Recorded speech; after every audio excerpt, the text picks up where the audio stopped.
Assalamualaikum warahmatullahi wabarakatuh. Selamat pagi saya ucapkan kepada dosen pengampu mata kuliah Bahasa Indonesia, yakninya Ibu Herlin Triana M. Hum dan teman-teman dari seksi 400. Perkenalkan, nama saya Anissa Sapitri dengan NIM 241219213 dari Prodi Pendidikan Guru Sekolah Dasar, Fakultas Ilmu Pendidikan Universitas Negeri Padang. Pada kesempatan kali ini, saya akan mempresentasikan artikel konseptual yang berjudul Strategi Peningkatan Kualitas Pendidikan dalam Mendukung Pencapaian SDG 4, Kajian Literatur tentang Profesionalisme Guru, Kurikulum Berbasis Kompetensi, dan Kebijakan Pendidikan. Latar belakang dalam artikel ini berangkat dari pentingnya pendidikan dalam pembangunan bangsa. Pendidikan tidak hanya berfungsi untuk meningkatkan pengetahuan saja, tetapi juga meningkatkan kualitas sumber daya manusia yang mampu menghadapi berbagai tantangan di masa depan. Dalam Sustainable Development Goals atau SDGs, pendidikan merupakan tujuan keempat atau dikenal dengan SDG 4, yaitu untuk mewujudkan pendidikan yang inklusif, adil, dan berkualitas bagi semua orang.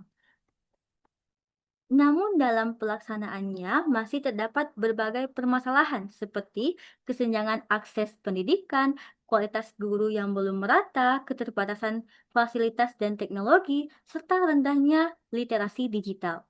Selain itu, perkembangan teknologi yang semakin pesat menuntut adanya inovasi dalam dunia pendidikan agar proses pembelajaran menjadi lebih menarik, efektif, dan sesuai dengan kebutuhan abad 21.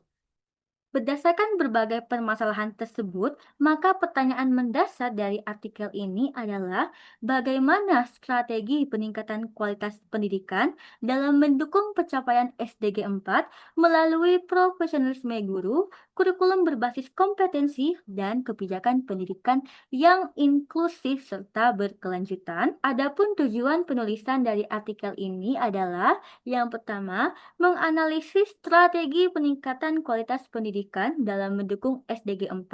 Kedua, mengkaji pentingnya profesionalisme guru dalam pendidikan, lalu menjelaskan peran kurikulum berbasis kompetensi, serta mengidentifikasi pentingnya kebijakan pendidikan yang inklusif dan berkelanjutan. Selanjutnya, saya akan menjelaskan ringkasan isi pembahasan dalam artikel ini. Pembahasan pertama mengenai profesionalisme guru. Guru merupakan salah satu faktor yang sangat menentukan kualitas pendidikan. Seorang guru tidak hanya menyampaikan materi, tetapi juga merancang, melaksanakan, serta mengevaluasi proses pembelajaran. Pada abad 21 ini, seorang guru dituntut untuk memiliki keterampilan berpikir kritis, kreativitas, mampu berkolaborasi, dan juga mampu berkomunikasi dengan baik. Oleh karena itu, pelatihan dan pengembangan kompetensi guru harus terus dilakukan agar pembelajaran menjadi lebih efektif dan berpusat pada peserta didik. Lanjut nih. Pembahasan kedua adalah terkait dengan kurikulum berbasis kompetensi.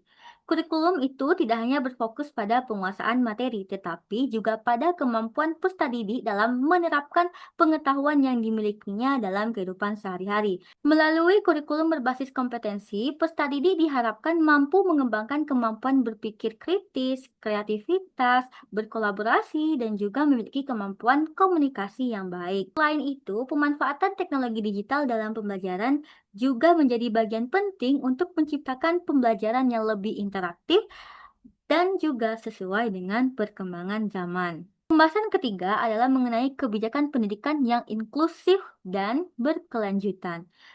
Pemerintah itu memiliki peran penting dalam memastikan seluruh masyarakat memperoleh kesempatan pendidikan yang sama. Saat ini, masih terdapat daerah yang mengalami keterbatasan fasilitas, infrastruktur, maupun tenaga pendidik. Oleh karena itu, diperlukan kebijakan yang mampu mendukung pemerataan akses pendidikan serta peningkatan mutu pendidikan di seluruh wilayah Indonesia. Nah, selain pemerintah, Dukungan dari sekolah, guru, mahasiswa, dan masyarakat juga sangat diperlukan untuk mewujudkan tujuan tersebut. Berdasarkan hasil kajian yang telah dipaparkan tadi, dapat disimpulkan bahwa peningkatan kualitas pendidikan dalam mendukung SDG 4 dapat dilakukan melalui tiga strategi utama. Yang pertama adalah penguatan profesionalisme guru, kemudian penerapan kurikulum berbasis kompetensi, dan pelaksanaan kebijakan pendidikan yang inklusif serta berkelanjutan. Nah, ketiga aspek tersebut saling berkaitan satu sama lain sehingga perlu dilaksanakan secara bersama-sama untuk mewujudkan pendidikan yang berkualitas. Sebagai saran atau rekomendasi, pemerintah itu perlu meningkatkan pemerataan pendidikan dan juga fasilitas sekolah, sementara guru perlu terus meningkatkan keterampilan dan kompetensinya, terutama pada keterampilan abad 21 dan juga literasi digital. Kemudian sekolah perlu menerapkan kurikulum berbasis kompetensi secara optimal dan pemanfaatan teknologi dalam pembelajaran. Demikian presentasi yang dapat saya sampaikan. Terima kasih atas perhatian yang telah diberikan oleh Ibu Helin Triana M. Hum dan juga teman-teman sekalian. Jika ada salah kata ataupun perbuatan, saya minta maaf. Saya juga mengharapkan kritik dan saran yang membangun dari Ibu dan teman-teman sekalian. Baiklah, saya akhiri dengan wassalamualaikum warahmatullahi wabarakatuh.